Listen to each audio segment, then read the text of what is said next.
I've built a huge indoor river cruise in Jurassic World Evolution 3. It's my biggest and best build yet. I'm gonna show you how I built the entrance, the whole structure, the concrete river, and habitats for the Osteoraptor, Baryonyx, Spinosaurus, Dimetrodon, and Dinocyrus. Let's dive in. I'm starting off building the roof of the entrance to the indoor river cruise because I had a clear vision for what I wanted, which is 2 sloping roofs at a different angle. It's a bit of a recycled idea. I first thought of this for my Cryolophosaurus Cryodome build, but I didn't end up using it, so it only made sense to use it for something else. That's just eco-friendly. We're saving the planet, one recycled build idea at the time. For this indoor river cruise, I was brainstorming about how the architecture could be inspired by water, and I thought back to how the slopes kind of look like waves. For the rest of the entry, I had a vague sketch of the layout, but no concrete plan. Very on theme with the build. I was just like, let's start somewhere and let it flow from there. The concept of water and waves also inspired a design for the interior walls, which instead of all being straight, some have a really dramatic wavy shape to them, which I achieved by using my beloved circle building trick, which I always end up using somehow. We'll come back to these wavy walls later, but in true Evo fashion, I was a bit all over the place with this build, hopping and skipping around. So the next thing I worked on was the tall glass wall of the interior restaurant, and to achieve this I used the scaling glitch to supersize the glass panel, as well as the wooden beams. I do really hope that at one point Frontier is just gonna give us a plain glass pane piece without a border, so we are more free with our window designs. But for now, with this trick, it worked out quite well. I got my big pane of glass. Next, I filled in the gap between the first and the second part of the roof. Something I always do for these speed builds is cut out part of the footage where I test things and then end up deleting and redoing stuff because I absolutely hate it. So what you're not seeing is that before I defaulted to the white concrete, I tried wood first, which was just too much wood, and then glass, but there was no neat way to do that given the curved shape that I needed to fill in and the fact that the glass pieces all have a frame. So in the end, I went with the white concrete, but I actually like it a lot because it stands out so much that it really highlights the shape of the roofs and the difference in the angle. All of which to say, when you're building, don't be afraid to try stuff and backtrack to find out what works. I temporarily placed a plain river cruise building so I could see how it would fit into the building, and I placed a white wall just to mark how far under the roof it would go and at which angle so I could continue building. This is where the first of the wavy interior walls gets placed. I think it adds a lot of visual interest to the building. It's very dramatic, it emphasizes the height of the roof, and it brings in a bit of theming by evoking thoughts of water and waves. I used the same wavy wooden structure for the wall across as well, but with the waves being slightly smaller than the wall that leads to the actual river cruise building, so it's not all at the same scale. It is a shame that most of the lights in the game though only come on at night, so later on when I added lights I couldn't quite get the ideal effect, but it was still really fun to decorate this wall and make use of the curves. This next wall closes off the restaurant from the front entry, and what I'm doing here is very flat, but later on I had the idea to alternate the posts in a way that created some depth, which looks much better. However, I didn't record that part because as time went on, I realized how long this build was taking, and I made the self-preservation decision to not record every step because it would just have too much footage to sift through otherwise. On the back side of this wall, the restaurant side, I added more white concrete because there was already so much wood from the wavy wall, and because most lights don't work during daytime, the restaurant was a bit dark, so it needed the white wall to brighten it up. Then I just copied the white pieces over to the other side to finish the fourth wall of the restaurant. The next step was carving out a doorway in the wavy wall for guests to access the structure as a whole, as well as the restaurant specifically. I tested a couple of heights and widths to settle on this size. Not a huge fan of this, although it did turn out pretty nice, as you'll see in the end. But you know, sometimes you hit a spot in a build that you don't love it. And you know what? Don't overthink it. Don't let it stop you in your tracks. As part of the whole, it's not that important, and maybe a better idea will hit you as the build progresses. So just move on. That's what we're gonna do. Using the same supersized glass piece that I made for the glass wall of the restaurant, I made the front of the building.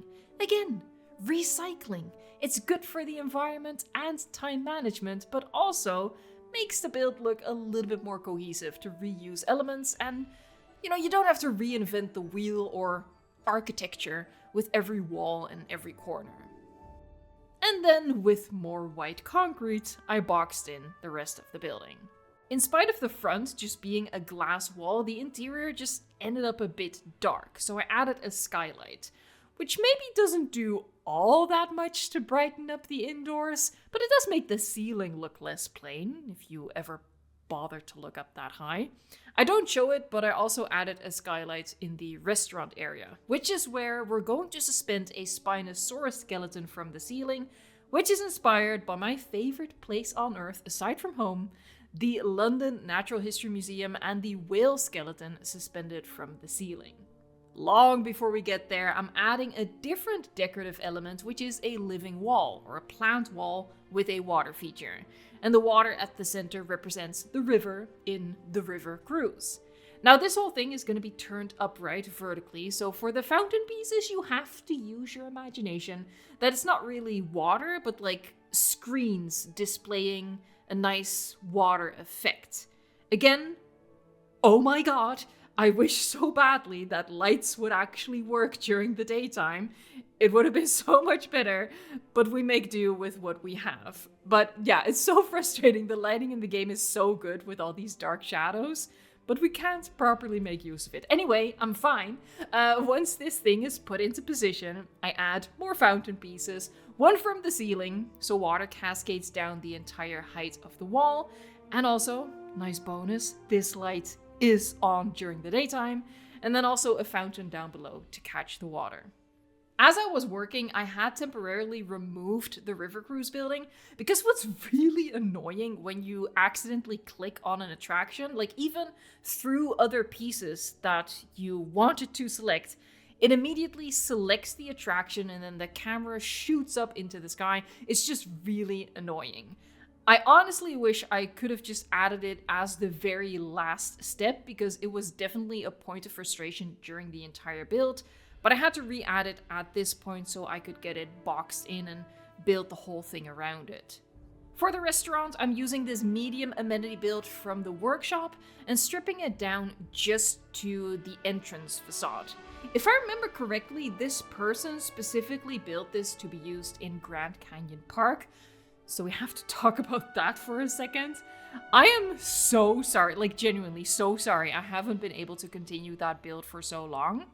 I'm just having the builder's equivalent of writer's block. And the longer it's been taking me, the more it builds up in my head and the more I choke whenever I try to get back to it. It's not abandoned, but at the end of the day, this is a game and it's supposed to be fun. So I don't want to go back there until it's fun. I don't want to build just because I have to, because then it's not worth showing anyway. So in the meantime, I'm building other stuff. Like this indoor Cretaceous cruise that took way too long. And I've added another living wall and water feature to the restaurant as well, because the walls are so high here. They really needed something to fill up the empty space, and also, very important, draw the eye up to actually draw attention to the skeleton that we're going to be mounting there. Okay, now it's finally time for the core feature of this entire build, which is the artificial river. When I had the idea of doing an indoor river cruise, I felt like it needed to be more obviously man-made. So that's what sparked the idea to create a concrete river. And how I did this was literally follow a kayak around the track and lay the concrete down around it, taking care that the guests don't touch the side walls with their paddles. Making the river this narrow was a bit of an impulse decision that I may or may not regret. I went this narrow so the lights that mark the track disappear inside the concrete. I wanted those gone because they don't serve a purpose. You don't need a guide when the river is this structured. However, maybe I should have made it wide enough so the lights were still visible. It would have been a lot easier, would have given me a lot more wiggle room, would have given the guests and their paddles a lot more wiggle room, and maybe the lights would have been cute? Useless, but cute. Just something I didn't overthink when maybe I should have. But this is what I went with. This is what we're working with now. You might think, wouldn't it have been easier to lay the concrete first and then place the track inside it? I thought that too, but no. That was very frustrating. It was a very frustrating experience trying to get the track to follow the curves perfectly. Again, because I made it as narrow as I did, right? If you go a little bit wider, then yeah, maybe. But yeah, doing it the other way around, if you timed it, it might have been slightly faster that way than how I did it. But I found it infinitely more frustrating, whereas how I did it was kind of peaceful, mindless, almost meditative. And I was watching a movie on my second monitor as I did this, as I always do when I sit down for these long builds, so honestly, it was fine. For the Dimetrodon section of the river cruise, I did it a little differently and surrounded the track with this mesh tube. And this is actually what started it all. I had this idea of enclosing the boat track, and things escalated from there. A part I didn't record was boxing in the Dimetrodon section as a whole, and fun fact, and I use that sarcastically, even with the roof on top, the interior was still about as bright as the entrance building. Mind you, the entrance building that has glass walls and skylights. So I had to adjust course and take a leaf from my Dimetrodon Minds book and use rocks instead to fully block out the light, because I knew that rocks 100% worked. I didn't want to build another structure with a different material only for the result to be the same. So yeah, another recycled idea, so green, you're welcome, Earth. But this was honestly a happy accident though, because the building, you'll see this as the video goes on, but the building was becoming so massive that breaking it up with a natural looking structure, I think it actually helped. And speaking of the building being massive, my next step was outlining the perimeter of the building so I could work on the exterior structure. As I often do, I used terrain brushes to draw out shapes to give me a guide and help me visualize. Then came the long process of building the outer walls. And I don't follow my sandy sketch perfectly with this. I add in more shape along the way and I shrink and upscale where I think it's necessary. Look, I'm not gonna pretend otherwise. This building is ridiculously large, and from most angles, it doesn't look great. It's very plain. But I accept my limitations as a builder here, and I just built what I needed to make it look right from the perspective that matters to me, which is the guest perspective. So when you walk up to the front entrance, I think it looks lovely. The lobby and the restaurant on the interior, I think look great. And the whole river cruise is a really fun experience.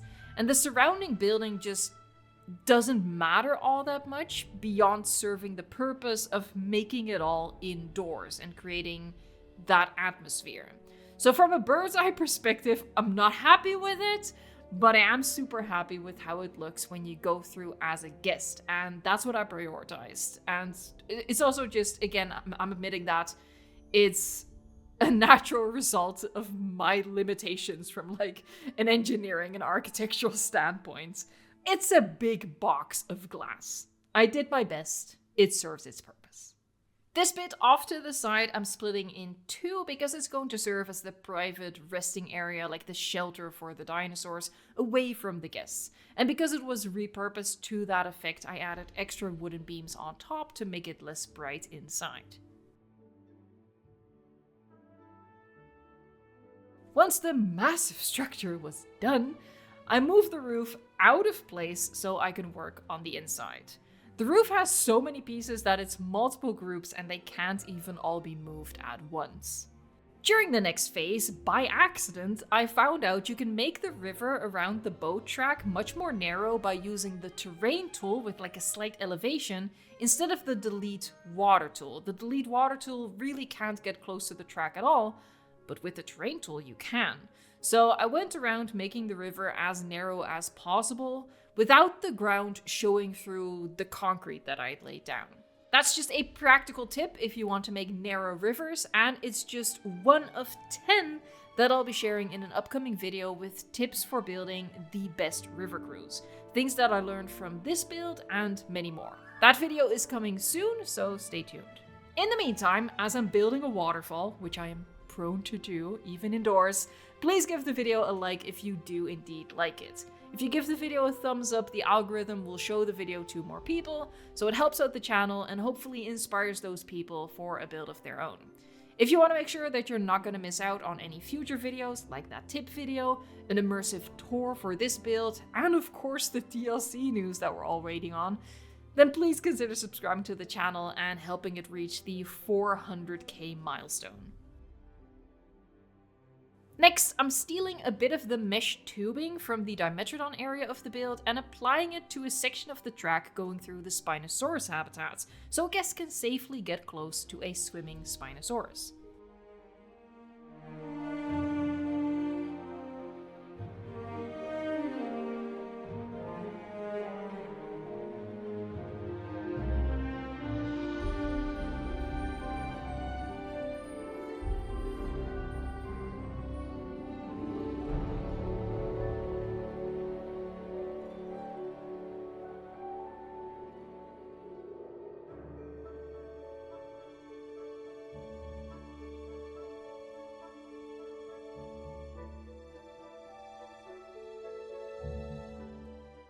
The rest of the track going through the Spinosaurus habitat I lined with steel fence pieces. The idea here is that throughout the tour, people are separated from the dinosaurs in different ways, so it feels like new experiences. It's not the same thing throughout, which could get boring. For the first section, I used glass pieces and built the suggestion of an electric wire across the top as the barrier between the habitat and the river. Then I used that one section and placed it all along the concrete river. For the segment where the concrete edges drop down so the river connects with the body of water inside the habitat, I added mesh to the bottom of the glass piece. So the water is connected and it all feels part of one whole, while keeping the man-made look of the river itself and a complete protective barrier. For the final habitat on the tour, I chose Dinocyrus and I used invisible fencing here. The idea is that aggressive carnivores need a physical barrier for maximum security, but in the headcanon of this build, the danger duck isn't all that dangerous and an invisible fence is enough to deter it. Alright, now we're finally getting to the best part, which is decorating the habitats, starting with, of course, rocks. So many rocks. While working on the habitats, I especially paid time and attention to the area immediately next to the tour, for two reasons. For starters, it's so close to the guests that it's predominantly what they'll see as they ride along the river, so it has to look nice. And secondly, to make it look nice requires a lot of work because it looks really plain and artificial with the grass pieces used to cover the unused riverbanks that aren't even supposed to be there. So I placed down a ton of rocks and then individually placeable foliage as well. And this was a real time sink, but it's also where it was finally, slowly, starting to come together. And it's that point of the build that you might recognize where you breathe a sigh of relief because it's finally starting to look like something that was worth all the time and effort. Like up until then, You had your doubts, but they're like, it's slowly working out. And you're like, yes, this is good. This is good. These first two habitats, as I was building, I was planning, as flimsy of a plan as I have going into these things, planning, using air quotes, on using Osteraptor on one side and Pyroraptor on the other. But as I was hopping into the kayak, once in a while, I realized that big dinosaurs would just work a lot better, simply because they'd be more visible from the boats than something small, because the guests are really low to the ground as they're going along the river. So I switched the Pyroraptor out for something else, something bigger. The downside of that is that I don't think the glass barrier would really suffice, but I didn't want to change that, so realism schmealism.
The next habitat that the guests go through and the next habitat that I built is for the Spinosaurus.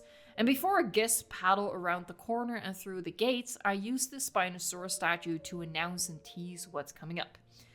And because I like that maybe a bit too much, I did the thing I always do when I like something too much, and I did it again. I used 2 more Spino statues on the other side of the gate, positioning them like maybe they're about to fight. I just really liked having the statues loom over the track, and I think it would give the guests a better sense of scale, being able to directly compare themselves to the life-size statue, whereas the real Spinosaurus would be at a safe distance. I do have to admit, the Spinosaurus habitat is my least favorite of the bunch, simply because of the biome that I went with. I was going for this tropical coastal biome look, but I don't know, there's just something about the palm trees that didn't spark joy for me. I also realized later that I probably should have used the Spinosaurus for the last habitat on the tour as the finale, but that's something that I unfortunately didn't think of at the time. My lack of planning strikes again. The Dimetrodon habitat takes a lot of inspiration from the Dimetrodon mines that I've built many weeks ago at this point. Another example of recycling. You're welcome, Mother Earth. I just really like the whole dark cave thing, and I feel like their canon appearance justifies it. And for this tour specifically, I wanted guests to have different experiences as they go through the tour. So different barriers, different biomes, and now a whole section in the dark.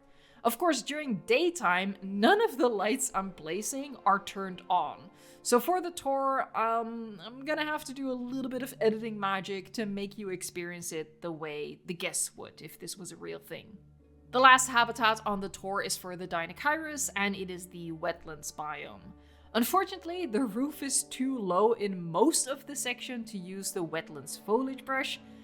Another planning mistake on my part. That's the 3rd one, I think. 4th? Let's not keep count. Let's not keep score here. And it is another reason why the Spinosaurus and the Deinocheirus probably should have been switched, because the roof is taller on the other half.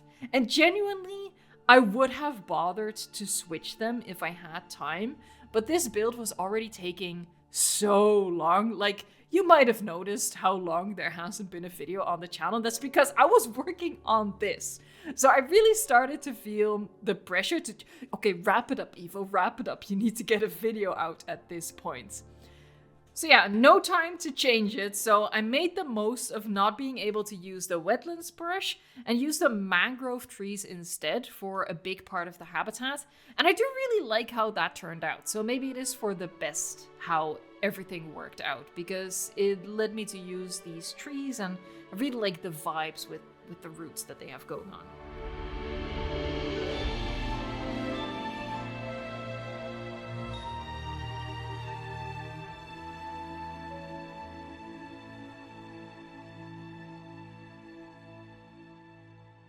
Then it was time to cover my man-made mountain with foliage to make it look more natural and blend in with the environment and create the illusion that this whole structure was built around a real mountain, which was hollowed out to become part of the tour. Something I didn't even realize until I was going through the footage was that I forgot to give the Dimetrodon access to the outside. There was going to be like an opening in the rock wall so that they could go into like an outdoor section of their habitat between the two glass halves. Yeah, genuinely didn't notice, didn't realize until I was going through the footage. Maybe once I upload it to the workshop, I'll take time to make a couple of those changes that I've been talking about. As past Evo finishes decorating the interior of the entrance, let's talk about this coming to the workshop. Or not? Not yet, at least. I first have a full immersive tour video for this build coming out in a couple of days, and a tip video for building river cruises with 10 tips to help you build your own ultimate Cretaceous cruise. And I won't share the workshop code for this park save file before those videos release, and I hope that you'll tune in for those videos. That's gonna annoy some people, and I am sorry. I know there's a fair amount of people who don't really watch the videos anymore. They just pop in, ask for the code, and then pop out. And that's not wrong per se, but if you don't support the videos by watching and maybe leaving a like, then I can't make more blueprints anyway. The thing I've always loved about doing Jurassic World Evolution content is showing you guys an idea that I have and hopefully inspiring you for your own builds. And I hope that's still true for a lot of you, that you get ideas and tips from the channel and then have fun building something for yourself. Because I feel like that's the point of the channel and to an extent the point of the game. But with Jurassic World Evolution 3, it's different. Many people just want the blueprints, not the videos.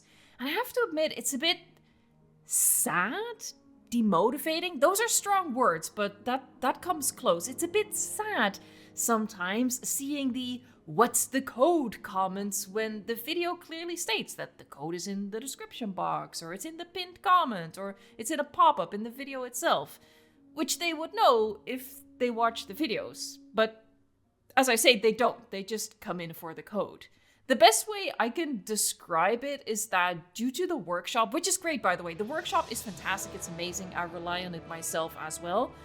But from a content creation standpoint, there is a downside to it, that due to the workshop, there's a group of people who see my videos as commercials for the blueprints. And they're only interested in the end product, the blueprints.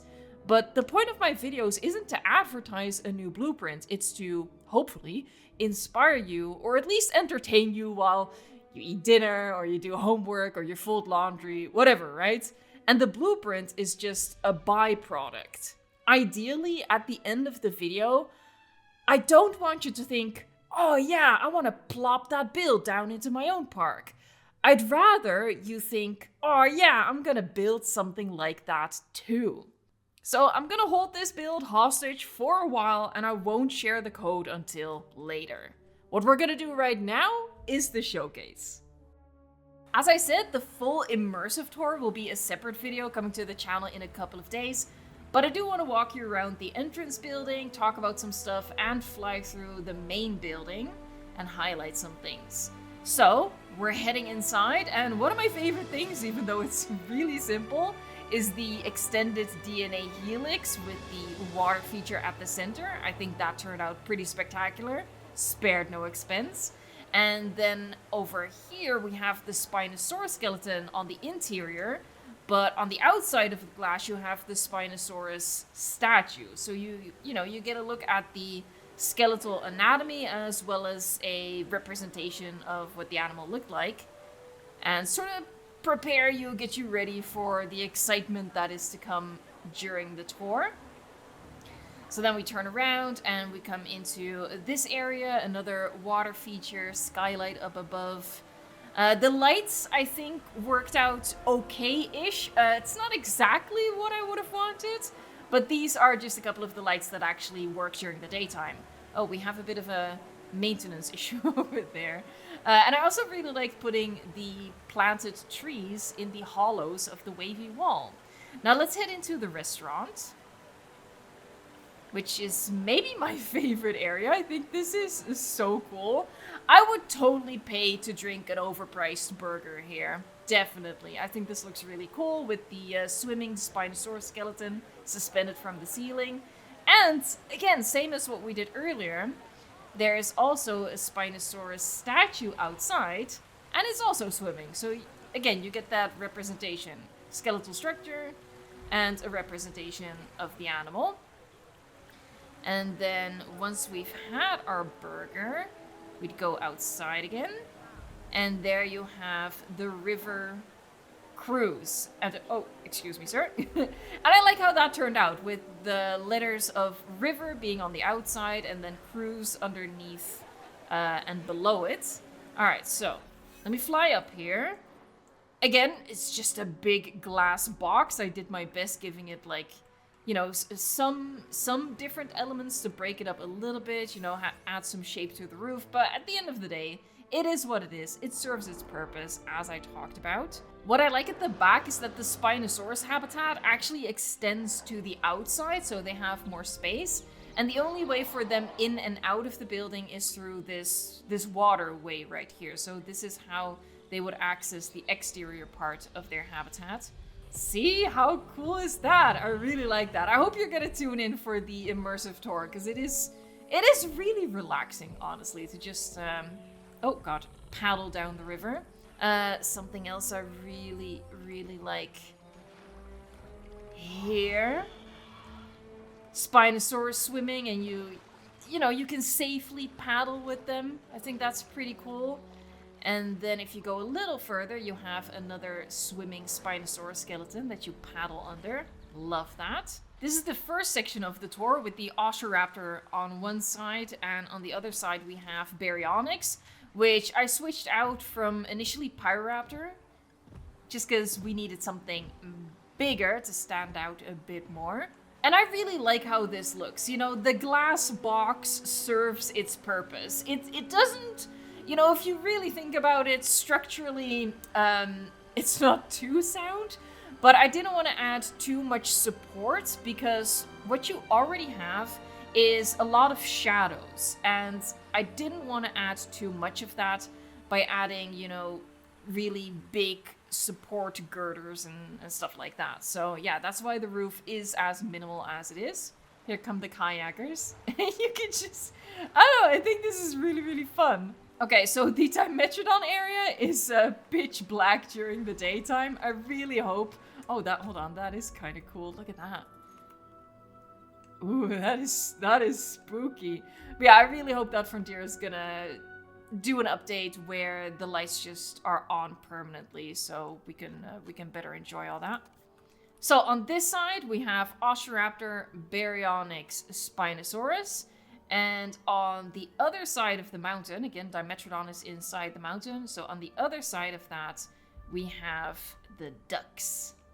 I love the wetlands brush. I love the effect that it creates. So I'm happy that I was able to get some of that in here. So we get that really cool atmospheric fog, and our guests kayak through that as well for just a little bit.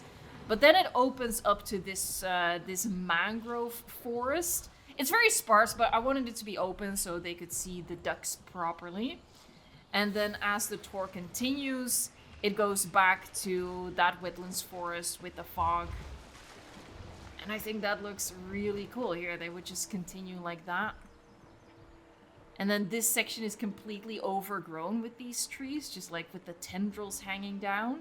I'm gonna end it off with a cinematic showcase. If you've enjoyed this video, please give it a like and subscribe for more. Thank you so much for watching, liking, subscribing, and until next time, enjoy the game.